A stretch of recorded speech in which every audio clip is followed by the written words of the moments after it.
माँ पीताम्बरा देवी जी की, माँ बगलामुखी देवी जी की, गोपेश्वर महादेव जी, वनखंडेश्वर महादेव जी की पावन भूमि में आकर आज मेरा बहुत सौभाग्य है। मैं पीताम्बरा माता के दर्शन करने 1.5 साल पहले गई थी। उस समय मैं यूपी में काम कर रही थी और वो जगह ऐसी है कि मैं राजनीतिक प्रोग्राम के लिए आई थी, समय कम था, मैंने कहा दर्शन करने हैं तो ले चलिए। जब मैं वहां गई तो वहां से उठ नहीं पाई। आधे घंटे के लिए मैं बैठी रही ध्यान में और मुझे माता का जो शक्ति है उसका एहसास हुआ। तो इसलिए आज यहाँ आकर, इस पावन धरती पर यहाँ आकर मुझे बहुत बहुत खुशी भी हो रही है।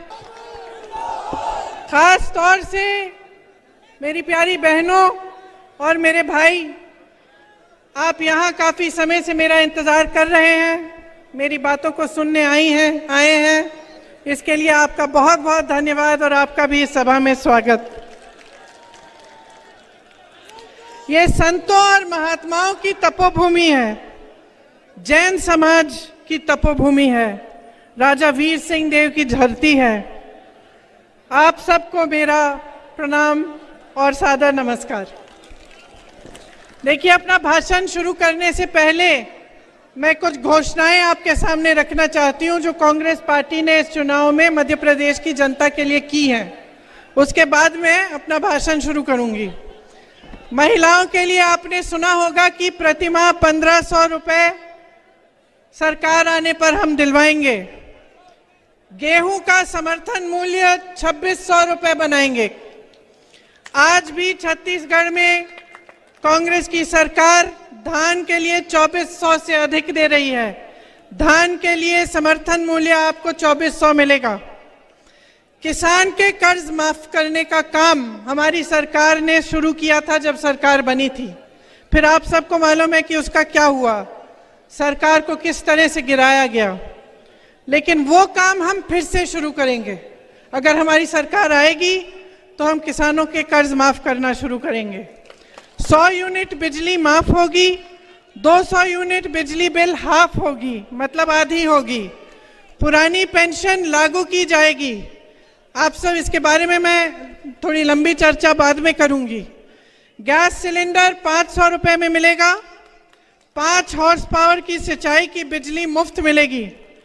ओबीसी के लिए आरक्षण 27% का किया जाएगा। जाति जनगणना आपके प्रदेश में हम कराएंगे। 2 लाख सरकारी पद भरे जाएंगे। प्रतियोगी परीक्षा में निःशुल्क, मतलब 100% आपको छूट मिलेगी फीस के भरने के लिए। तो प्रतियोगी परीक्षाएं जितनी भी हैं वो निःशुल्क हो जाएंगी। परिवार सहित 25 लाख रुपए तक का बीमा और 10 लाख का दुर्घटना बीमा मिलेगा। ये भी आज कांग्रेस के प्रदेशों में हो रहा है।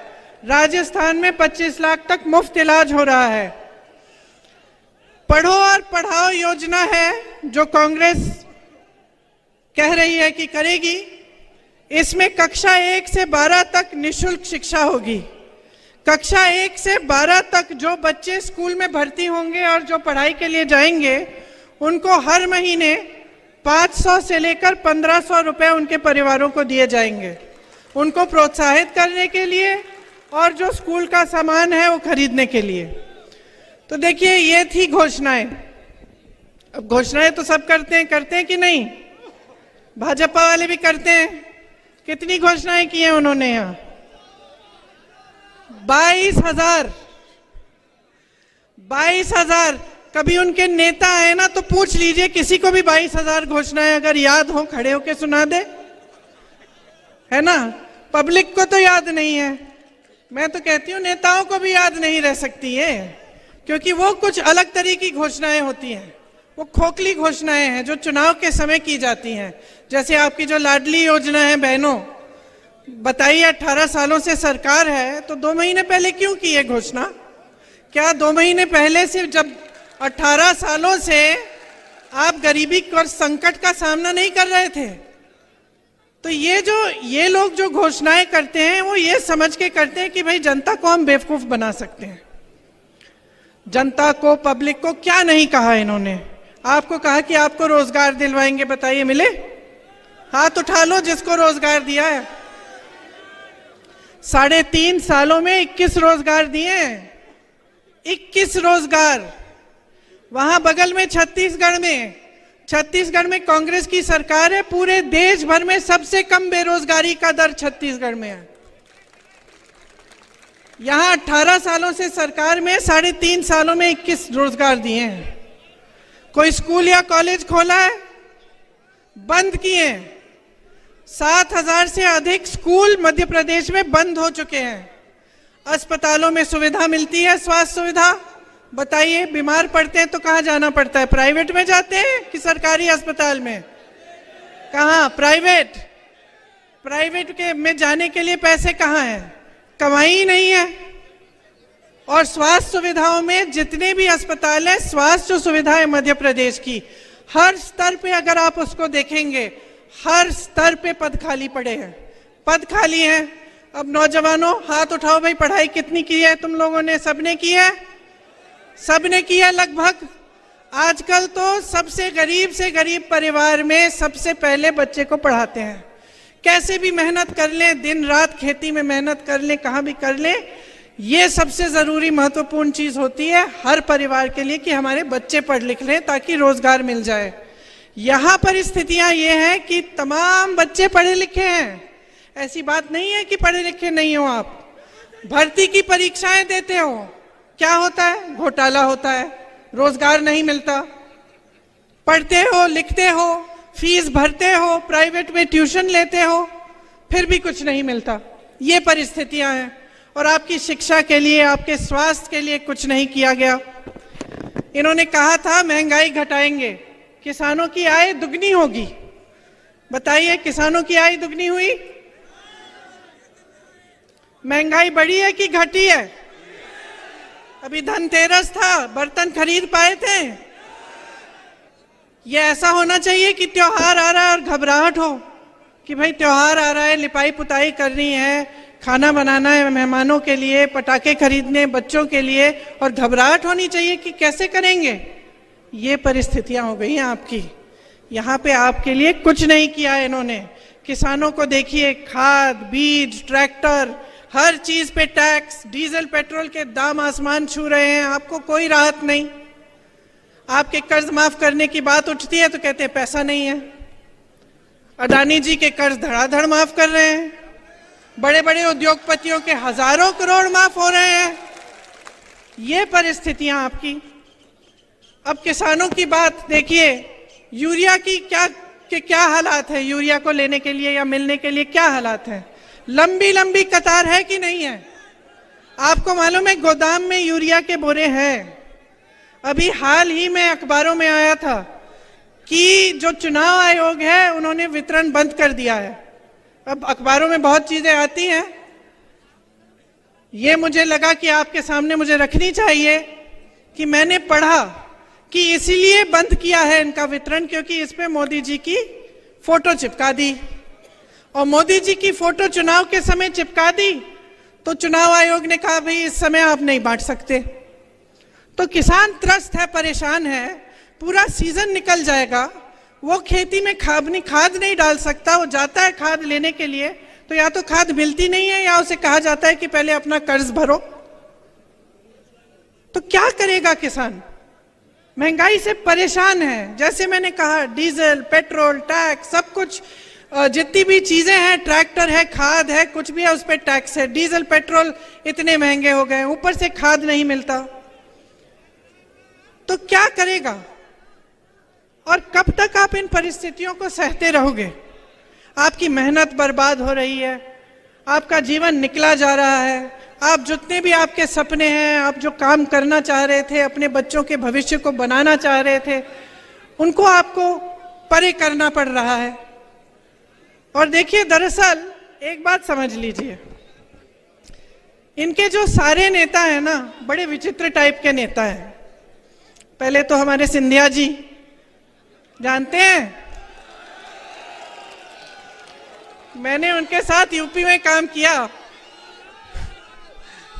अब क्या है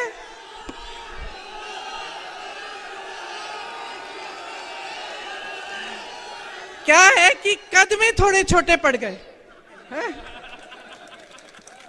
लेकिन अहंकार में तो भाई वाह।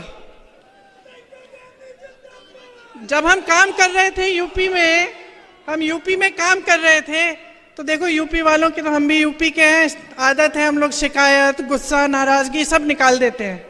महाराज बोलने की आदत नहीं है। लेकिन भैया उनके पास जो भी कार्यकर्ता जाता था, कहते हैं दीदी कि हम क्या करें, महाराज महाराज कहना पड़ता है, हमारे मुंह से नहीं निकलता तो फिर कुछ काम ही नहीं होता हमारा। वैसे उन्होंने अपने परिवार की परंपरा अच्छे से निभाई है।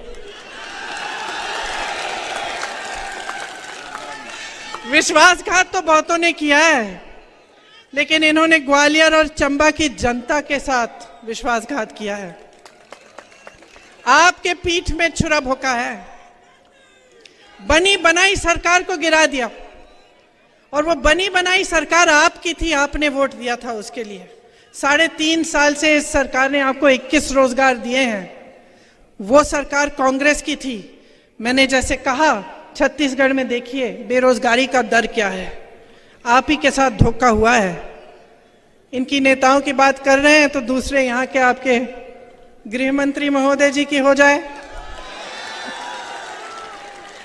काम है कानून का पालन कराना। पता चला कि दिन भर पिक्चर देखते रहते हैं, कौन क्या पहना है उसकी बड़ी चिंता रहती है इन्हें। आपके पास कपड़े लत्ते नहीं हैं, आप कुछ खरीद नहीं पा रहे हैं, आप किसानी खेती में कमा नहीं पा रहे हैं, इसकी कोई चिंता नहीं है। आगे चलिए, विश्व प्रसिद्ध महान अभिनेता श्री शिवराज चौहान उर्फ मामा जी, एक्टिंग में तो अमिताभ बच्चन के कान काट लें, लेकिन जब काम की बात होती है तो फट से असरानी का रोल पकड़ लेते हैं। और मोदी जी का तो आप पूछिए ही मत। मोदी जी का क्या कहना, देश के पहले ऐसे प्रधानमंत्री हैं जो परमानेंट अपनी ही पीड़ा में परेशान रहते हैं। कर्नाटका गए, बड़ी लंबी लिस्ट ले गए कि भाई मुझे इतनी गालियां दी हैं। यहाँ भी कहने लगे मुझे इतनी गालियां दी हैं। रोते ही रहते हैं। लगता है आपने वो सलमान खान की पिक्चर देखी है तेरे नाम, उसमें सलमान खान शुरू से अंत तक रोते ही रहते हैं। मैं तो कहती हूँ मोदी जी के लिए भी पिक्चर बना देते हैं, उसका नाम रखेंगे मेरे नाम। वैसे एक बात है, मोदी जी ना आदमी की पहचान में टॉप क्लास है। दुनिया भर के गद्दारों और कायरों को इकट्ठा करके अपनी पार्टी में ले लिए।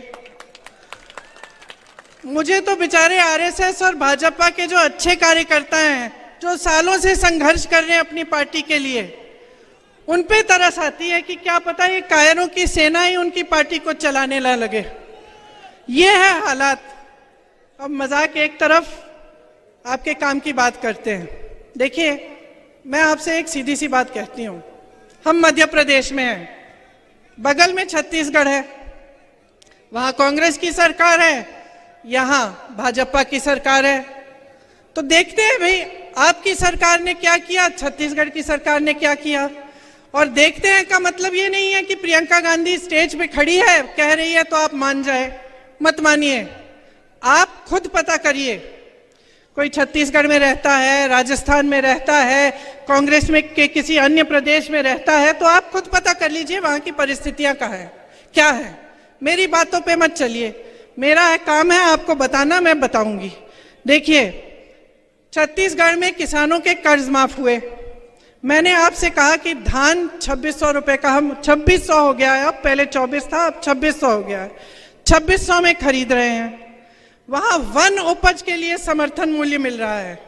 धान छोड़िए, गेहूं छोड़िए, वन उपज के लिए मिल रहा है। जो महंगाई देश की जो केंद्र सरकार है उसने थोपी है जनता पे, उससे बचाया जा रहा है लोगों को।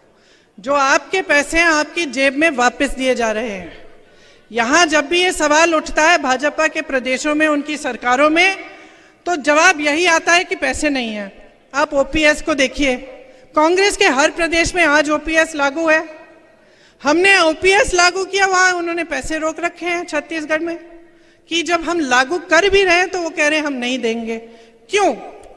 जब ये सबको बड़े बड़े उद्योगपतियों के कर्ज माफ कर सकते हैं, बड़े बड़े उद्योगपतियों को जो आपकी संपत्ति है वो सौंप सकते हैं, तो आपके लिए आपके जेब में चाहे आपका पेंशन हो, चाहे आपके कर्ज माफ करने की बात हो, चाहे महिलाओं के लिए कुछ राहत हो, इसकी बात क्यों नहीं कर सकते?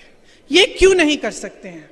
अब आप बताओ, आपके इलाके में पता नहीं आवारा पशु का है कि है समस्या खेतों में, है कि नहीं है? है। चलो, यूपी में बहुत है, यूपी में बहुत है, और पूरे मध्य प्रदेश में जहां जहां मैं गई हूं वहां बहुत समस्या है। तो अब हम देखते हैं कि भाई आपकी सरकार ने क्या किया? कुछ नहीं किया इसको सुलझाने के लिए। और जो छत्तीसगढ़ की सरकार है कांग्रेस की, उन्होंने देखा कि देखो ये बड़ी समस्या है, इससे किसान जूझ रहा है। रात को आवारा पशु आता है, खेत खा जाता है, तो महिलाएं दिन भर खेती के पहरेदारी करती हैं और रात को किसान जाता है, वो बेचारा बैठा रहता है पूरी रात। तो हमने सोचा कि किस तरह से इस समस्या को सुलझाया जाए। तो क्या किया उन्होंने? हजारों गौठान बना दिए। और उन गौठानों, ये ऐसे गौठान नहीं है जैसे इधर उधर दिखते हैं कि गौ माता को वहां छोड़ दिया, पानी नहीं है, चारा नहीं है, छत नहीं है और वहां पड़ी रहती है। ऐसे गौठान नहीं। उन्होंने सोचा कि ऐसे गौठान बनाएंगे जिससे जो गांव की अर्थव्यवस्था है वो मजबूत हो जाएगी। तो क्या किया? वहां जो स्वयं सेवा समूह है महिलाओं के, वो बनवाए, महिलाओं को रोजगार दिया। ये कह दिया कि अगर आप गोबर बेचेंगे, हम गोबर आपसे खरीदेंगे।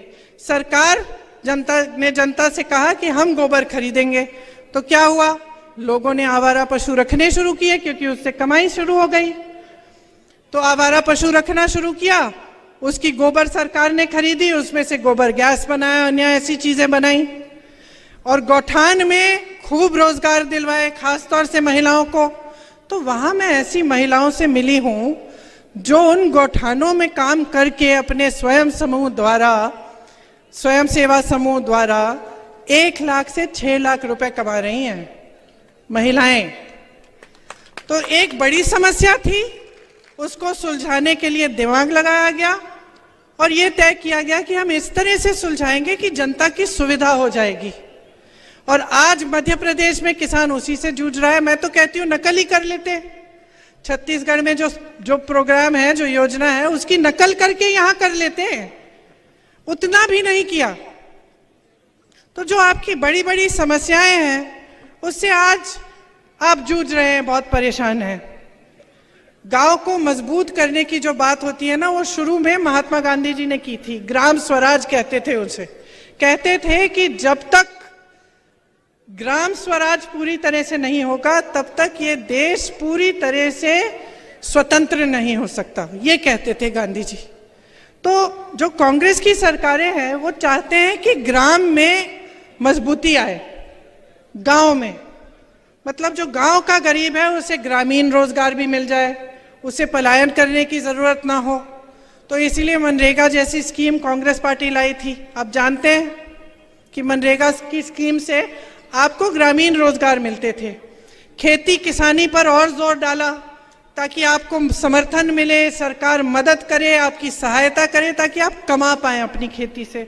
आज छत्तीसगढ़ में ये स्थिति है कि जो पलायन करके चले गए थे, जिनको रोजगार नहीं मिल रहा था भाजपा के शासन में, और वो चले गए शहरों में कि भाई रोजगार वहां अच्छा मिल जाएगा, वो वापस आ रहे हैं। किसानी में जो रोजगार है वो बढ़ रहे हैं छत्तीसगढ़ में। और ये सिर्फ छत्तीसगढ़ की स्थिति नहीं है, ये राजस्थान, हिमाचल प्रदेश, कर्नाटका, जहां जहां हमारी सरकारें हैं वहां हमारी पूरी कोशिश ये है कि पंचायत मजबूत हो, गांव मजबूत हो, ग्रामीण रोजगार मिले, आपके लिए सुविधा हो। बेरोजगारी जो है बहुत बढ़ गई है पूरे देश में। 45 सालों में सबसे ज्यादा बेरोजगारी आज है देश में, भाजपा के राज में। जी आके दे दीजिए, आ जाइए।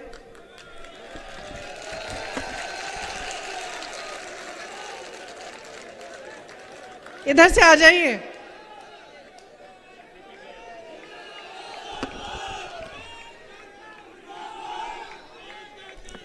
अब आपकी यहां मध्य प्रदेश की क्या स्थिति है? जैसे मैंने कहा, तमाम सरकारी पद खाली हैं, परीक्षाओं में घोटाले पे घोटाला हो रहा है।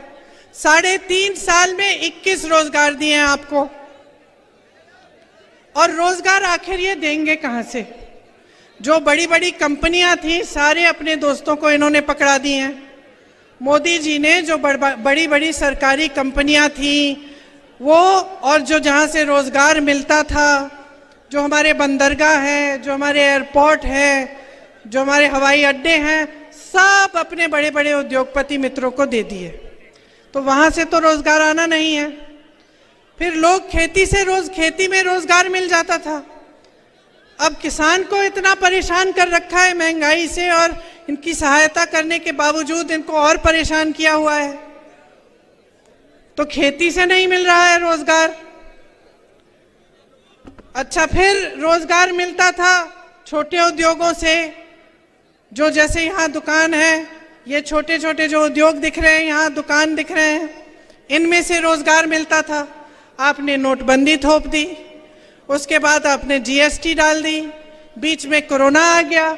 दुनिया भर में जहां जहां कोरोना था, दुनिया भर में छोटे दुकानदारों की, छोटे उद्योगपतियों की मदद की गई थी, ताकि वो जो कोरोना में जो उन्होंने पैसे नहीं बनाए, जो नहीं बना पाए, उनकी थोड़ी राहत हो जाती, और जो रोजगार थे वो बने रहते। ये भी नहीं किया। तो जहां जहां से आपको रोजगार मिलना था, वहां मुश्किलें हैं और रोजगार नहीं मिलता। तो ये जब बड़ी बड़ी खोखली घोषणाएं करते हैं ना कि करोड़ों रोजगार दिलवाएंगे, तो आपको समझना चाहिए कि आपके साथ क्या हो रहा है। ये जो सरकारें हैं, आपके प्रदेश की सरकार और केंद्र की सरकार, ये सिर्फ और सिर्फ बड़े बड़े उद्योगपतियों के लिए चल रही है। आप अडानी जी का नाम लेते हैं, 16,000 करोड़ रुपए अडानी जी एक इंसान बना रहे हैं एक दिन में। सोच लीजिए, एक दिन में एक इंसान कमा रहा है 16,000 करोड़ रुपए। और कैसे कमा रहा है? क्योंकि उसके हजारों करोड़ के कर्ज माफ हो रहे हैं, उसको देश की संपत्ति सौंपी जा रही है, और जितने उसके अपने बिजनेस हैं उसको तो आप बताइए जरा मुझे, आपको मालूम है अडानी जी क्या बनाते हैं? कोई बताएगा? जैसे आपको मालूम है टाटा ट्रक बनाती है, बिरला कुछ और बनाते हैं। कोई ये बता सकता है आज के दिन में कि अडानी जी क्या बनाते हैं? क्या? पागल बनाते हैं। देखिए, अडानी जी क्या बनाते हैं वो देश में किसी को नहीं मालूम, लेकिन ये सरकार सब कुछ उनको सौंप रही है, ये सबको मालूम है। आज बच्चा बच्चा जानता है कितना भ्रष्टाचार हो रहा है। ये लोग कहते हैं हम भ्रष्ट हैं, हम कहते हैं ये भ्रष्ट है। अब आप कहोगे कि भाई सच कौन कह रहा है? आप खुद देखिए, इससे कोई बड़ा भ्रष्टाचार हो सकता है कि देश की संपत्ति को उठा के आपने एक उद्योगपति को दे दी? देश के हवाई अड्डे, देश के बंदरगाह, आप बताओ इससे बड़ा कोई भ्रष्टाचार हो सकता है? तो जवाब आपके सामने है, सब कुछ आपको दिख रहा है। महिलाओं के लिए इन्होंने कहा आरक्षण करेंगे, सब महिलाएं बड़ी खुश हो गई कि भाई आरक्षण हो जाएगा, हम भी चुनाव लड़ पाएंगे अच्छी तरह। बाद में पता चलता है कि 10 साल बाद तक ये लागू नहीं होगा। चुनाव आ रहा है, कह दिया लाडली योजना। चुनाव से पहले महिलाओं को कोई पूछ ही नहीं रहा है। तो ये परिस्थितियां आपके सामने हैं। महिलाओं के लिए इतना काम हो सकता है। जहां हमारी सरकारें हैं वहां महिलाओं को खूब मौके दिए हुए हैं। आंगनवाड़ी बहनों की मानदेय बढ़ाए हैं, स्वयं सेवा समूह के कर्ज माफ किए हैं, महिलाओं के लिए खास क्लिनिक खोले हैं जो महिलाएं चलाती हैं, खुद महिलाएं चलाती हैं, और वो क्लिनिक सिर्फ आप बहनों आपके लिए हैं। श्रमिकों की बेटियों के लिए 20,000 रुपए दिलवाए, शादी के लिए 50,000, लड़कियों को पीजी तक मुफ्त शिक्षा करा दी, और जो पाठशालाएं बनाई हैं प्रदेश में, छत्तीसगढ़ में, उन पाठशालाओं में जो इंग्लिश मीडियम पाठशाला है उसमें 50% आरक्षण महिलाओं को दिया हुआ है। तो इतने काम हैं जो हो सकते हैं। ये ऐसी बात नहीं है कि सरकार आई और काम ही नहीं हो पा रहा है, भाई हमारे पास पैसे नहीं है, फंड्स नहीं है, ये बहाने हैं बहनों और भाइयों। जहां सरकार की नीयत ठीक होती है ना, वहां पे काम बहुत हो सकता है। कल मैं जब छत्तीसगढ़ में थी, गर्व होता है, बहुत गर्व होता है। मंच पे खड़े होते हैं तो हम नेताओं को भी गर्व होता है कि भाई जो हम बात कर रहे हैं, अपने काम की बात कर रहे हैं, कि हम कह पा रहे हैं कि देखो हमने कितना किया है, देखो आपने हम में भरोसा किया, आपकी संपत्ति हमारे हाथों में थी, हमने वो संपत्ति आपको लौटाई है, हमने ऐसी योजनाएं बनाई हैं जिससे आपके कर्ज माफ हुए, जिससे आप अपने पैरों पे खड़े हो पाए, जिससे कोई नौजवान हो उसको अपना बिजनेस शुरू करना पड़े उसके लिए हमने सुविधा बना दी, रोजगार दिलवाए। तो हम जब खुद मंच पे खड़े होकर ये बातें करते हैं तो हमें खुद गर्व होता है और ये महसूस होता है कि चलो आपने 5 सालों के लिए हमें आपने अपना भरोसा दिया, आपने ये सोचा कि हम कुछ करके दिखाएंगे और हमने कुछ करके आपको दिखाया। जब मैं राजस्थान जाती हूँ और मैं एक ऐसे शख्स से मिलती हूँ जिसके हार्ट का ऑपरेशन मुफ्त में हो गया और वो ऐसे करके कहता है कि ये जो योजना है दीदी, इसकी वजह से मुझे 1 पैसा नहीं देना पड़े,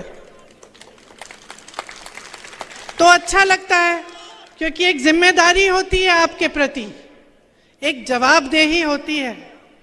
मैं जहां जहां जाती हूं मैं एक कहानी बताती हूं कि जब मेरे पिताजी प्रधानमंत्री थे, उनके साथ मैं अमेठी घूमती थी, उनका चुनावी क्षेत्र था। अमेठी के जो गांव के लोग थे वो बेझिझक उनको डांटते थे और वो इतना भी कह देते कि राजीव भैया प्यार देंगे हम आपको, लेकिन हमारी सड़क ठीक नहीं की ना आपने 6 महीनों में तो वोट नहीं मिलने वाला। कहते थे, मुंह पे कहते थे, और वो प्रधानमंत्री थे, नाराज नहीं होते थे, डांटते नहीं थे, ये नहीं कहते थे कि देखो मैं कौन हूं, ऐसे मत बात करो मेरे से। सर झुकाकर उनसे कहते थे कि हाँ इसका ऑर्डर मैंने दे दिया, इसमें देर लग गई है। ये इस देश की परंपरा है बहनों और भाइयों। जब हमने आजादी की लड़ाई लड़ी ना, आपके पूर्वजों ने भी लड़ी, हमारे पूर्वजों ने लड़ी। जब ये लड़ाई लड़ी तो इसलिए नहीं लड़ी कि आज भी आप आजाद न हो। इस आजादी का मतलब क्या था? इस आजादी का मतलब था कि जो शक्ति है, देश की जितनी भी शक्ति है, देश की जो संपत्ति है, वो आपके हाथों में हो। ये इसी को आजादी कहते थे। वरना अंग्रेजों में और यहाँ के शासकों, अब नए शासकों में क्या फर्क है? अगर आपके हाथों में ये शक्ति नहीं होती वोट की कि आप हर 5 साल बदल सकते थे सरकार, और अगर कोई जवाबदेही नहीं होती आपके प्रति कि नेता थोड़ा घबराए, यहाँ जब आपके सामने आए तो थोड़ा बहुत घबराए कि भाई मैंने इनका काम नहीं किया, इस बार मैं नहीं चुना जाऊंगा। ये शक्ति आपको लोकतंत्र के जरिए, आपके संविधान के जरिए आपको दी, और कई महापुरुषों ने इसके लिए अपनी जान दी। कई लोगों ने अपना खून इस धरती की मिट्टी में मिला दिया ताकि आप आजाद हों, ताकि आप अपने नेताओं से जवाबदेही मांगे, ताकि आपको सरकार अच्छी नहीं लग रही है, आपको लग रहा है कि गलत हो रहा है आपके साथ, आप उसको बदल पाए। तो अब मेरी शिकायत है आपसे, क्या कर रहे हैं आप? अपनी परिस्थिति देखी। मैंने सुना है यहाँ पे आप ही के क्षेत्र में तमाम निर्दोष लोगों पर फर्जी केस लगा के जेल में डाल देते हैं, है? देखिए, मैंने पहले ही कहा, मजाक में कहा, लेकिन मैंने कहा कि गृह मंत्री हैं, यहाँ के जो प्रतिनिधि हैं गृह मंत्री हैं, इनका काम क्या है? इनका काम है कानून को लागू कराना, मतलब जनता को सुरक्षित रखना। और किसकी सुरक्षा कर रहे हैं? यहाँ के गुंडे, यहाँ के माफिया, इनको किसका संरक्षण मिलता है? जब आप परेशान होते हैं, आपकी कोई समस्या उठती है, तो आप जा पाते हैं इनके पास? अपना काम करा पाते हैं? आते हैं आपके घरों में? ये कभी पूछने आते हैं कि आपका जीवन कैसा चल रहा है? तो भाई आपने चुना क्यों? वोट मांगने आते हैं, ठीक है, वो तो वोट मांगने आते हैं, तो आप क्या अंधे हो गए कि आप अंधाधुंध वोट दे रहे हैं? नहीं ना। अरे जागरूक बनो, जागरूक बनो बहनों और भाइयों। आपका देश है, आपका प्रदेश है, ये आपका इलाका है। गुंडों के हाथों में सौंपना चाहते हैं आप इसे? अपने बच्चों के लिए रोजगार चाहते कि नहीं? स्वास्थ्य सुविधाएं चाहते कि नहीं? शिक्षा की सुविधाएं चाहते कि नहीं? तो जागो, जागो।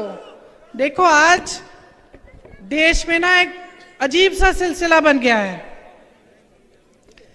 ये पावन धरती है, इसीलिए मैं ये बात यहां खास तौर से कह रही हूं।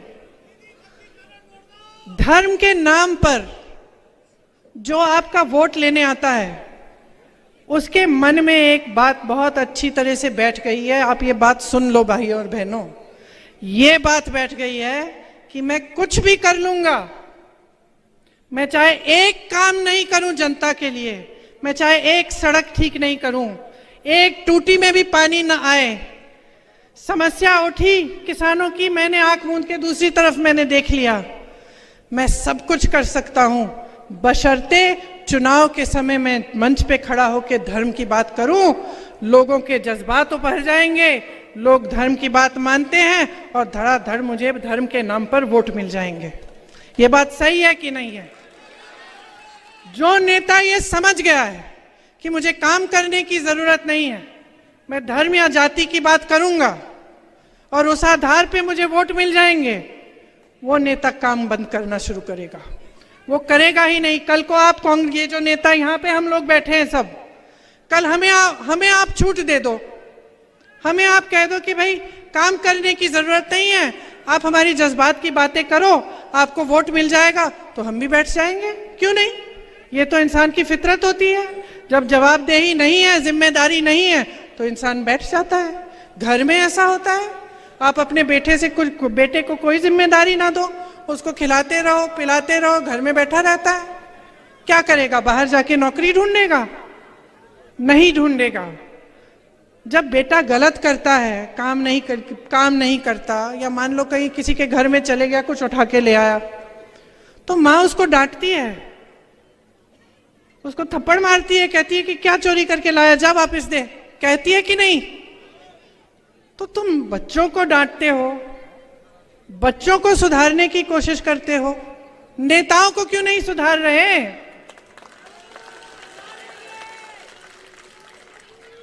ये आपकी धरती है, बार बार मैं कह रही हूं, आपकी अमानत है, बार बार मैं कह रही हूं।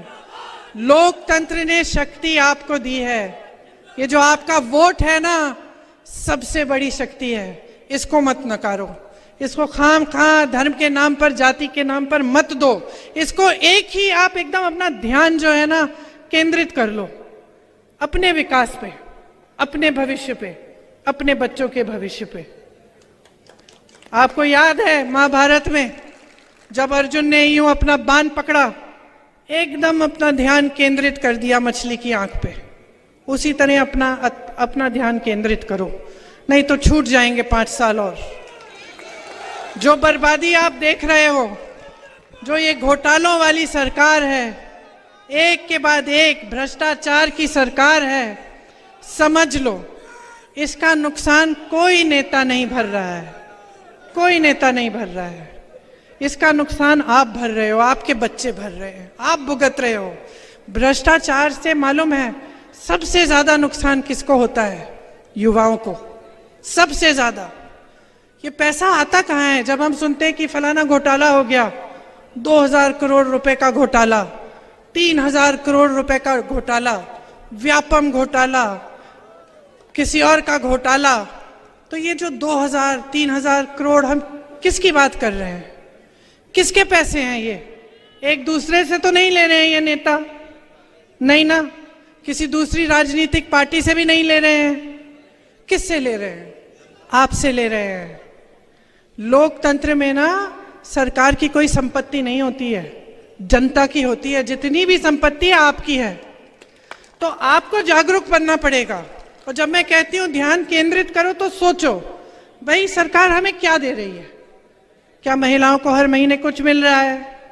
क्या रोजगार मिल रहा है? रोजगार से हमारी कमाई हो रही है? किसानों को राहत मिल रही है? ये बड़े बड़े लंबे चौड़े बिजली के बिल जो आते हैं इसमें राहत मिल रही है?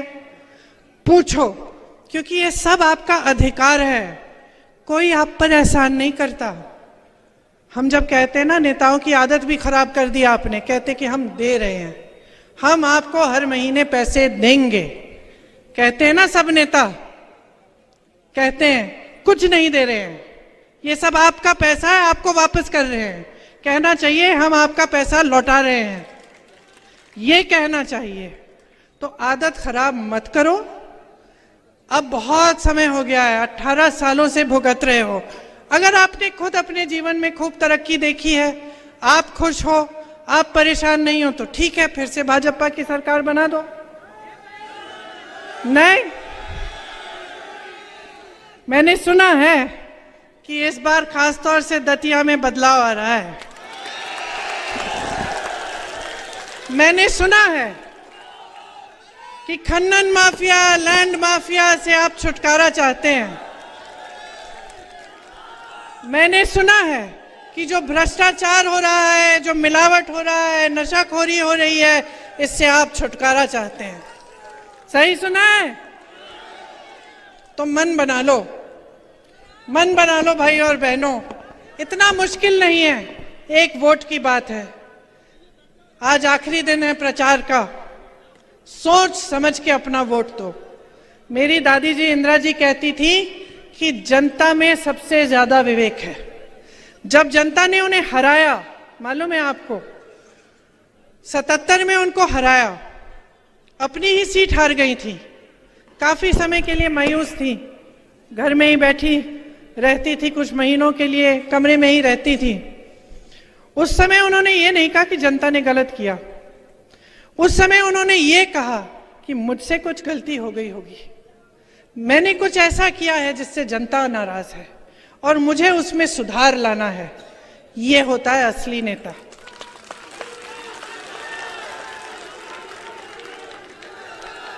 तो इंदिरा जी कहती थी कि जनता में सबसे ज्यादा विवेक है।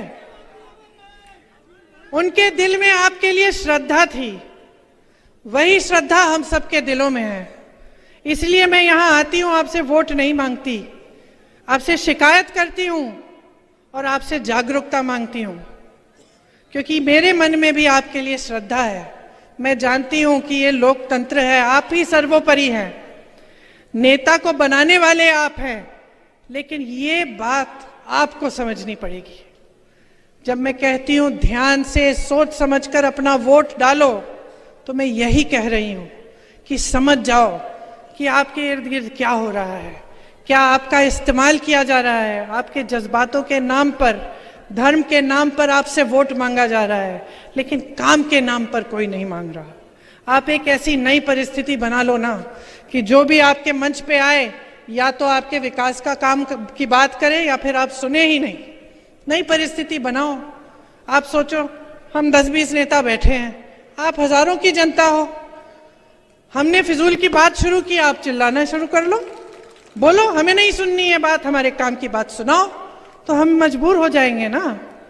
हम आपके गांव आए, हमने काम नहीं किया आपके लिए, बहुत घोषणाएं की थी, बहुत वचन दिए थे, पूरे नहीं किए, तो जब हम गांव आते हैं तो हमें जवाबदेह बनाओ।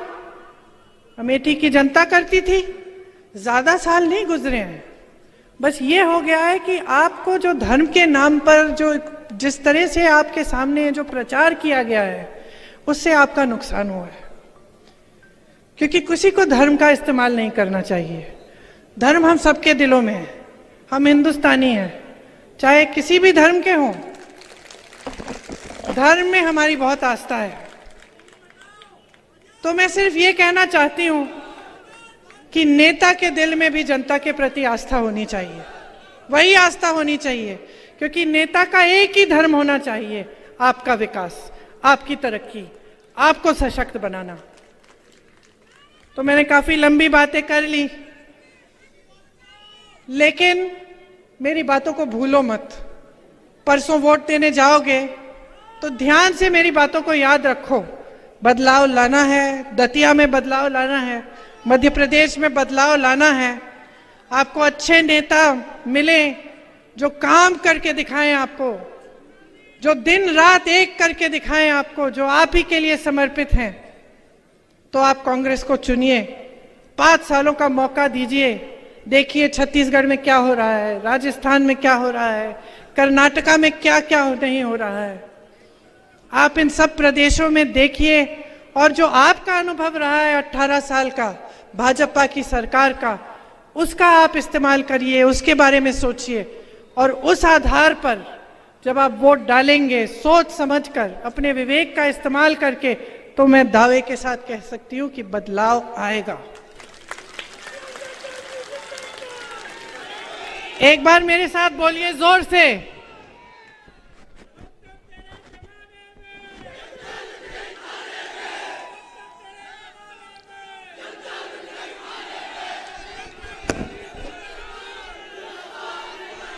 मेरे साथ बोलिए, दतिया में बदलाव, दतिया में बदलाव, दतिया में बदलाव। जय हिंद, धन्यवाद।